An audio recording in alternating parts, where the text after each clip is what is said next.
नमस्कार, मैं हूं शुभे मिश्रा आपके साथ। आज हम आपके लिए लेकर आए हैं न्यूज 18 स्पेशल बुलेटिन और इस खास बुलेटिन में आज हम बात करेंगे बाबा साहेब भीमराव अंबेडकर को लेकर मचे हुए राजनीतिक घमासान की।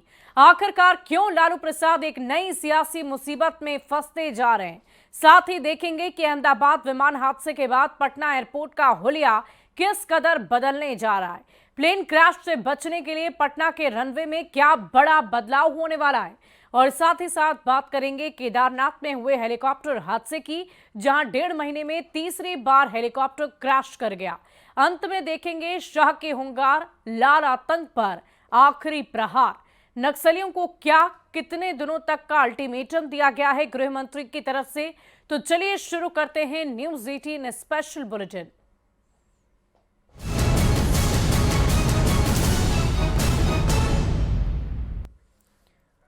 और देखिए, बुलेटिन में सबसे पहले बात करेंगे बिहार में अंबेडकर के अपमान पर छिड़े सियासी घमासान की। राष्ट्रीय जनता दल सुप्रीमो लालू प्रसाद के पैरों के पास बाबा साहेब की इस तस्वीर मामले में सियासत गर्म हो गई है।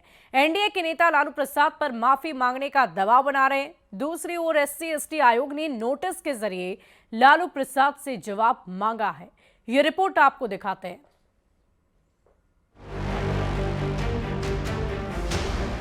आरजेडी अध्यक्ष लालू प्रसाद के पैरों के पास बाबा साहिब की इस तस्वीर ने बिहार की सियासत को गरमा दिया है। बाबा साहिब के अपमान के मामले में लालू प्रसाद अब मुश्किलों में घिरते नजर आ रहे हैं। बिहार राज्य अनुसूचित जाति आयोग ने लालू प्रसाद को नोटिस भेजा है। 15 दिनों के अंदर आयोग ने जवाब मांगते हुए ये पूछा है कि क्यों नहीं लालू प्रसाद SC/ST अत्याचार अधिनियम के तहत मुकदमा दर्ज किया जाए। आयोग के नोटिस के बाद सियासी बवाल मच गया। सत्तारूढ़ दल के नेता लालू पर माफी मांगने का दबाव बना रहे हैं। उनको तो माफी मांगना चाहिए ना, अहंकारी है। लालू जी का जो ये अभी फिर परंपरा ये पनप रही है, हम लोग इसको रोकथाम लगाने के लिए महामहिम राज्यपाल जी से मिलकर के एक कानूनी कार्रवाई करने के लिए हम लोग मांग करेंगे कि बाबा साहब को राजनीतिक औजार की तरह इस्तेमाल करने वाले अब उनके प्रतीकों का भी अपमान करने लगे हैं। लालू के पैरों में बाबा साहेब आम्बेडकर की तस्वीर देख जनसुराज के संयोजक प्रशांत किशोर ने कांग्रेस को ही चैलेंज दे डाला। कहा, देश भर में संविधान बचाओ यात्रा करने वाले राहुल गांधी में अगर हिम्मत है तो लालू प्रसाद का विरोध करके दिखाएं। है हिम्मत तो लालू जी कल अंबेडकर बाबा साहब के फोटो के सामने पैर रखे थे, उस पर बयान देके दिखाएं। SC/ST आयोग ने लालू प्रसाद को नोटिस जन्मदिन पर बाबा साहेब भीमराव अंबेडकर को अपमानित करने को लेकर भेजा है। आयोग के उपाध्यक्ष देवेंद्र कुमार की ओर से जारी ये नोटिस में साफ साफ कहा गया है कि अगर आयोग जवाब से संतुष्ट नहीं हुआ तो लालू प्रसाद के खिलाफ मुकदमा दर्ज किया जा सकता है। इस पर लालू के बेटे तेजस्वी ने कहा है कि कई गड़बड़ियां हैं और उसका जवाब दिया जाएगा। इतना दलितों पर अत्याचार बढ़ा है बिहार में, वहां इनकी नजर नहीं गई। यानी यहाँ तो एक नहीं दूधू को नोटिस भेजा जा रहा है, फिर सुधार करके भेजा जाएगा। हालांकि पत्र जारी किए जाने के बाद विरोधियों ने लालू के खिलाफ मोर्चा खोला है। लालू पर जानबूझकर बाबा साहेब को अपमानित करने का आरोप लगा रहे हैं। देखना होगा आम्बेडकर के जरिए एनडीए नेताओं की इस घेराबंदी का सामना राष्ट्रीय जनता दल किस कदर करता है। न्यूज 18 के लिए विनीता मिश्रा, अमित कुमार, गोविंद प्रियांक के साथ अजीत कुमार की रिपोर्ट। और अब बात पटना में एयरपोर्ट की करेंगे। अहमदाबाद विमान हादसे से सबक लेते हुए पटना एयरपोर्ट के रनवे की लंबाई बढ़ाने की कवायद काफी तेज हो गई है। वहीं विमानों की सुरक्षित लैंडिंग हो सके, इसके लिए सचिवालय के घंटा घर की ऊंचाई को भी कम करने की तैयारी है। ये रिपोर्ट आपको दिखाते हैं।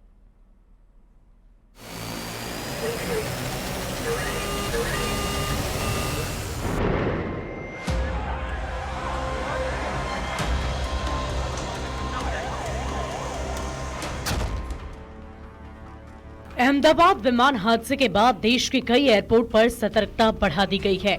इस भयानक हादसे ने सरकार को सबक लेने पर विवश कर दिया है। अहमदाबाद विमान हादसे के बाद अब पटना एयरपोर्ट के रनवे की लंबाई बढ़ाने को लेकर पहल शुरू कर दी गई है। पटना एयरपोर्ट का रनवे 6800 फीट लंबा है। रनवे की लंबाई कम होने के कारण विमानों की लैंडिंग करने में पायलट्स को परेशानी होती है। किसी तरह की अनहोनी होने की संभावना बनी रहती है। ऐसे में रनवे को बढ़ाकर 12000 फीट करने की प्लानिंग चल रही है। इसके लिए जमीन अधिग्रहण की प्रक्रिया शुरू कर दी गई। रनवे की लंबाई बढ़ाने के लिए पटना की चिड़ियाघर की 15 एकड़ जमीन ली जाएगी। इसके साथ फुलवारी शरीफ गुमटी के पास की 14 एकड़ जमीन अधिग्रहण की जाएगी। कब्रिस्तान की भी 15 डिसमिल जमीन ली जाएगी। अहमदाबाद विमान हादसे के बाद अब पटना एयरपोर्ट रनवे को बढ़ाने पर गंभीरता से विचार किया जा रहा है और पटना डिस्ट्रिक्ट एडमिनिस्ट्रेशन ने इसके लिए पहल भी शुरू कर दी है। दरअसल पटना जू में 15 एकड़ जमीन है, उसको रनवे जो है बढ़ाने के लिए पटना एयरपोर्ट में उसको शामिल करने की योजना चल रही है। इसके अलावा फुलवारी शरीफ इलाके में जो 14 एकड़ जमीन है उसको भी अधिग्रहित किया जाएगा और पटना एयरपोर्ट के रनवे को अंतर्राष्ट्रीय एयरपोर्ट के तय मानक के अनुरूप करना है। अभी रनवे जो है 6800 फीट लंबा बताया जा रहा है, लेकिन इसको बढ़ाकर 12000 फीट लंबा किया जाएगा।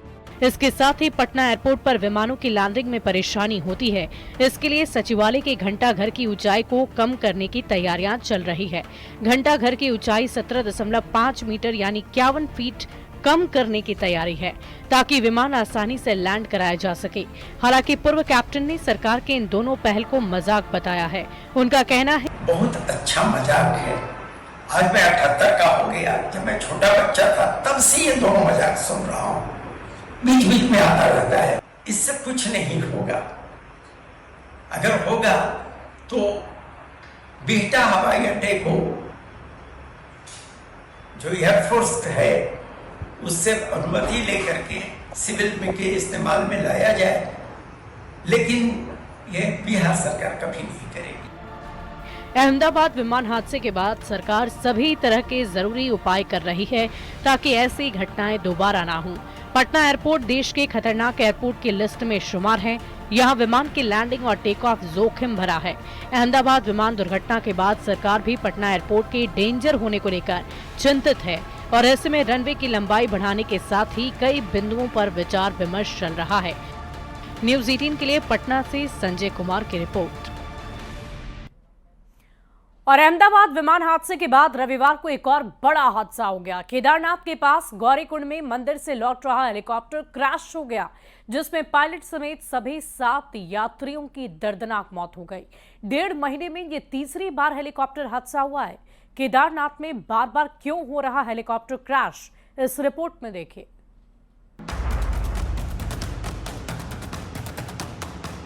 सुबह सुबह का वक्त था। श्रद्धालुओं को लेकर केदारनाथ मंदिर से उड़ा ये हेलीकॉप्टर गौरीकुंड की तरफ जा रहा था। हेलीकॉप्टर में पायलट समेत 7 लोग सवार थे, लेकिन किसी को नहीं पता था कि आगे एक बड़ा हादसा इंतजार कर रहा है। मौसम खराब था। सुबह करीब 5:20 पर यह हादसा सामने आया। खराब मौसम के बीच में पायलट हेलीकॉप्टर पर संतुलन नहीं रख पाया। हेलीकॉप्टर क्रैश होने के बाद में गौरीकुंड के जंगल में गिरा, जिसमें सवार यात्री बुरी तरह से झुलस गए।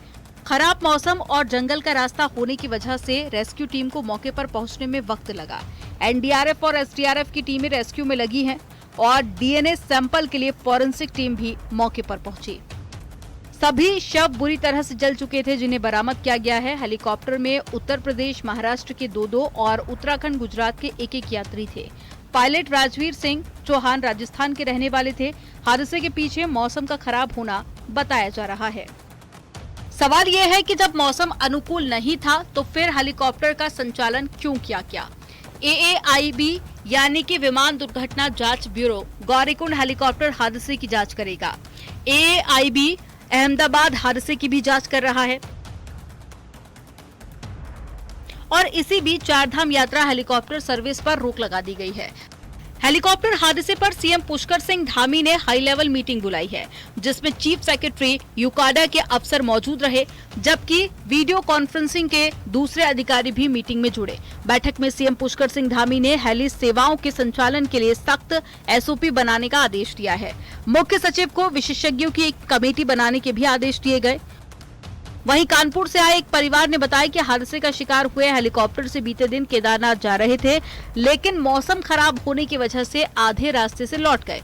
वो बाबा केदार का शुक्रिया अदा कर रहे हैं। उत्तराखंड में पिछले 1.5 महीने में ये तीसरी घटना है। उत्तराखंड के रुद्रप्रयाग में 7 जून को तकनीकी खामी के चलते हेलीकॉप्टर की इमरजेंसी लैंडिंग हुई थी और इस दौरान हेलीकॉप्टर के पीछे का हिस्सा कार पर गिर गया था। हेलीकॉप्टर के पंखे से हवाई किनारे बनी दुकानों को भी नुकसान हुआ था। 17 मई को एयर एम्बुलेंस हेलीकॉप्टर क्रैश हो गया था। हेलीकॉप्टर में 3 लोग सवार थे, तीनों सुरक्षित बच गए थे। यह हेलीकॉप्टर ऋषिकेश एम्स से मरीज को लेने केदारनाथ आ रहा था। लैंडिंग के वक्त अचानक से बेकाबू होकर जमीन पर गिर गया। हेली सेवा में लगातार खामियों और लापरवाही के चलते हादसे हो रहे हैं। सख्त गाइडलाइन से ही हादसों पर रोक लग सकती है। Bureau report, news 18।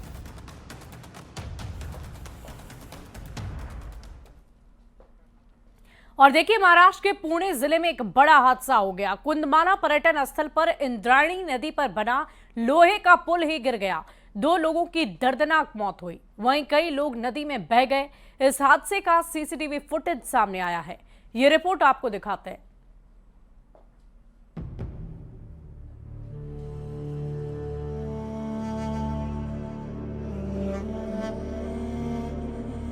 पुणे के तलेगांव में एक दर्दनाक हादसा हो गया। प्रसिद्ध पर्यटन स्थल कुंडमाला में इंद्रायणी नदी पर बना एक पुराना पुल ढह गया। पुल पर खड़े कई लोग इंद्रायणी नदी के तेज बहाव में बह गए। इस हादसे में 2 लोगों की मौत हो गई, जबकि कई लोग गंभीर रूप से घायल हैं। इस दर्दनाक हादसे का वीडियो भी सामने आया है, जिसमें पर्यटकों को बहते हुए देखा जा सकता है। बता दें कि हादसे से पहले पुल पर करीब 100 से 120 लोग खड़े थे। रविवार होने की वजह से भारी संख्या में लोग छुट्टी मनाने आए हुए थे। परिवारों के साथ कई बच्चे भी पुल पर मौजूद थे। लोग फोटो खिंचवाने या सेल्फी लेने के चक्कर में लगातार पुल पर बने हुए थे। इतना ही नहीं, कुछ लोग तो मोटरसाइकिल लेकर भी वहां आ गए थे। यह लोहे का पुल करीब 30 साल पुराना था। उस पर जंग भी लगा हुआ था और पुल काफी जर्जर स्थिति में था। इतने सारे लोगों और वाहनों का भार वह सह नहीं पाया और टूट गया। वहीं सूचना पाकर मौके पर पुलिस प्रशासन पहुंचा। ये आयरन का ब्रिज था, पुराना डिलेपिडेटेड ब्रिज था, वो आज गिर गया है लगभग 3:30 से 3:45 बजे।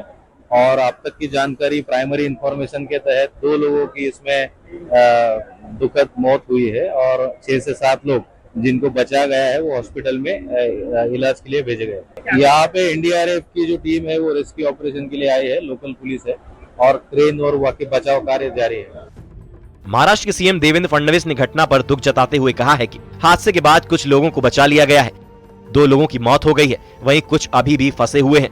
रेस्क्यू जारी है। आत्ता प्राथमिक माहिती एवढीच आहे की हा पूल तुटलेला आहे, त्याच्यामध्ये काही लोक जखमी झाले, त्या जखमींना हॉस्पिटलमध्ये नेलेलं आहे आणि त्यासोबत काही लोक अडकलेले आहेत। त्यांच्याकरता एनडीआरएफची टीम त्या ठिकाणी पोहोचते आहे त्यांना रेस्क्यू करण्याकरता। बता दें कि पुणे में लगातार 2 दिन से बारिश हो रही है। ऐसे में इंद्रायणी नदी का बहाव काफी तेज है। जिस इलाके में यह हादसा हुआ वहां नदी की गहराई ज्यादा नहीं है, लेकिन बहाव तेज होने के कारण नदी में उतरना जानलेवा है।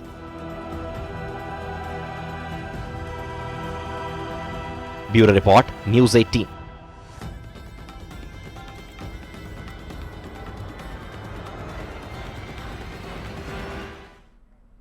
और यूपी के अमेठी में एक दर्दनाक हादसा हुआ जिसने बिहार के लोगों को झकझोर कर रख दिया। पूर्वांचल एक्सप्रेस में ये दर्दनाक हादसे में समस्तीपुर के 3 लोग सहित 5 लोगों की मौत हो गई। दुख की बात यह रही कि बेटा अपने पिता का शव लेकर बिहार आ रहा था और हादसे में उसकी जान चली गई। ये रिपोर्ट देखिए।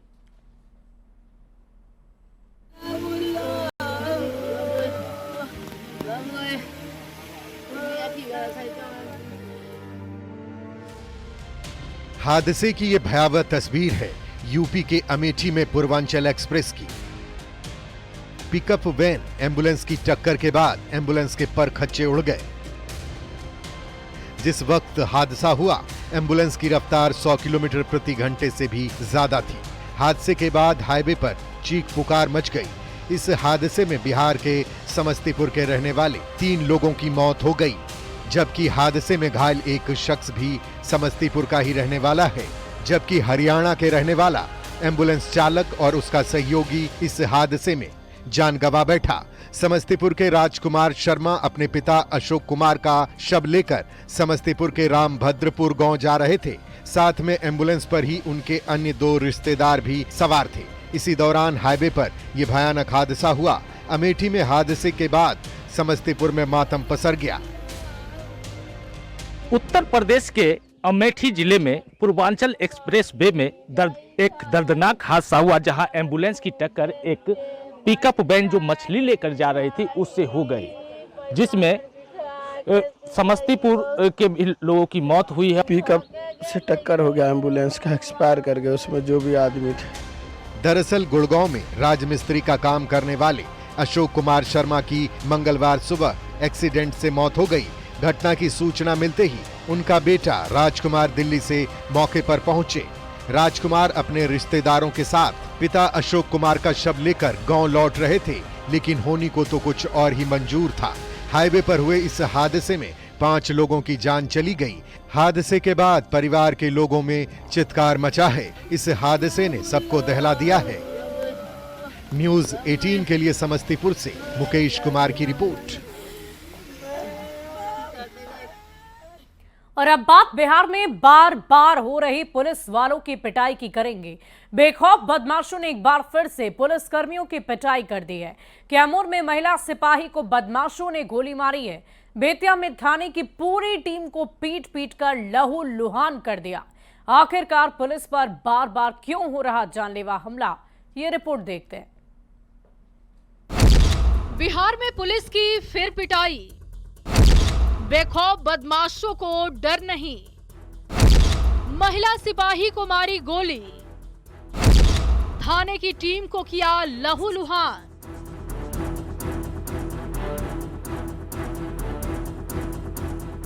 बिहार में अपराधियों के भीतर से पुलिस का खौफ मिटता जा रहा है। बेखौफ बदमाशों को न तो पुलिस का खौफ है और न ही कानून का डर।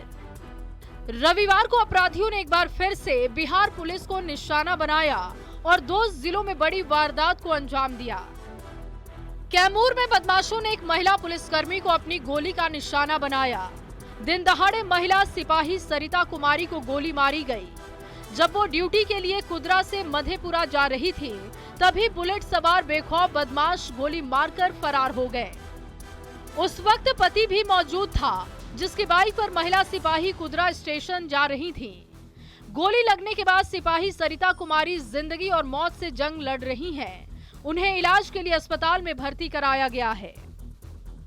कुदरा से आई थी, कुदरा सरकारी पीएससी से आई थी, जो गोली लगा हुआ था और गोली मतलब कि पीछे से लगा हुआ था बाएं साइड में, तो गोली निकला हुआ नहीं थी। क्या स्थिति है सर? अभी स्थिति कुछ कहा नहीं जा सकता है। ये कहाँ जा रहे थे? ट्रेन भरने के लिए। कहाँ से? कुदरा अपने रूम से जाने के लिए, ड्यूटी करने के लिए। काची में ड्यूटी करते थे? काची में ड्यूटी करते थे? पुलिस थे। कहाँ जा रहे थे? तो मैंने वो पहचाने नहीं, इनकी वाइफ नहीं, दोनों हस्बैंड वाइफ को पहचाने नहीं। इधर बेतिया में भी बदमाशों ने पुलिस वालों को निशाना बनाया। नवलपुर थाना के पीपरपाती गांव में पुलिस पर जानलेवा हमला हुआ, जिसमें नवलपुर थानेदार देवेंद्र समेत 8 पुलिसकर्मी घायल हो गए। बताया जा रहा है कि पुलिस टीम प्रभु चौधरी को गिरफ्तार करने गई थी। इसी दौरान प्रभु चौधरी के रिश्तेदारों और गांव वालों ने हमला किया। सभी घायल पुलिस कर्मियों को फिलहाल इलाज के लिए अस्पताल में भर्ती कराया गया है। हमारे यहाँ 4:12 में सुबह में मॉर्निंग में 8 आदमी नवलपुर थाना से, नवलपुर थाना के स्टाफ 8 स्टाफ आए हुए थे। इनका हमने इलाज किया और ट्रीटमेंट करके उनको भेज दिया। इन दोनों हमलों के बाद पुलिस के इकबाल पर सवाल खड़े हो रहे हैं। क्या अपराधियों के भीतर से पुलिस का खौफ मिट गया है? कैमूर संवाददाता अभिनव कुमार सिंह, बेतिया संवाददाता मुन्ना राज के साथ ब्यूरो रिपोर्ट न्यूज़ 18। और न्यूज़ 18 स्पेशल में अभी के लिए बस इतना ही। आप बने रहे न्यूज़ 18 बिहार झारखंड के साथ।